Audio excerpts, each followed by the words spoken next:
For a while, things were quiet. I thought maybe he'd gotten the message and was moving on, but of course, that was wishful thinking. A week later, he started showing up at my house unannounced.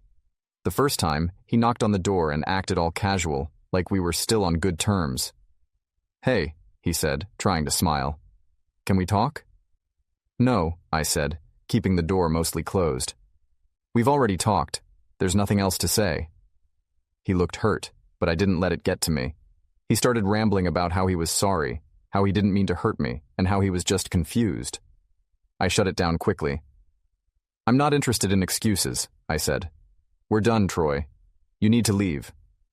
He tried to argue, but I wasn't having it. I told him that if he didn't leave, I'd call the cops. He huffed and stormed off, but I knew this wasn't the last time I'd see him. Sure enough, the next time he came by, he wasn't alone. He brought a couple of his friends with him, and they were loud. From the moment they got out of the car, they started yelling at me through the door, calling me a jerk for throwing him out and accusing me of overreacting. I opened the door just enough to make myself clear. "This is between Troy and me," I said firmly. "You have no business being here. If you don't leave, I'll call the police." One of them tried to argue, saying I was being unreasonable, but I shut the door in their faces. They kept yelling for a few minutes before finally leaving. It didn't stop there. Troy started using mutual friends to try and get to me.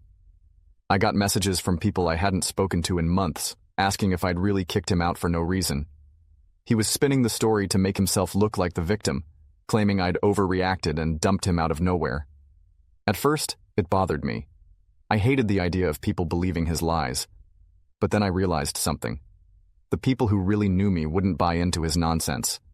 They'd see through his story, just like I did. Still, I wanted to make sure I was protected.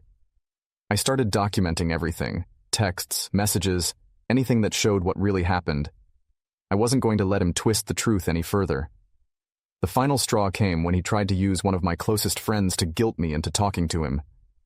This friend, let's call him Jake, came over one evening and told me Troy had been messaging him non-stop. He was saying things like, "Can you talk to him for me? He won't listen to me," and even trying to make it sound like he was worried about me. Jake, being the solid guy he is, wasn't having it. "Look, man," he said, "I'm just letting you know what he's been saying. I told him to back off, but you might want to keep an eye out." That's when I decided enough was enough. I reached out to a lawyer to make sure he had no legal claim to anything in the house or the life we'd built together. I wanted every possible tie severed. By the end of that week, I felt like I'd finally regained control of my life. It wasn't easy, but I knew I'd done the right thing. Cutting ties completely was the only way to move forward. Even though the whole situation had been a mess, I started to feel a sense of relief. I wasn't looking over my shoulder anymore, waiting for the next bit of drama. I could finally start focusing on myself and figuring out what came next. Troy might have thought he could weasel his way back into my life, but I made it clear there was no going back. I was done, and I wasn't looking back. Thank you all for watching and listening to my story. If you found it relatable or helpful, please give it a thumbs up and share it with others who might benefit from hearing about my experience.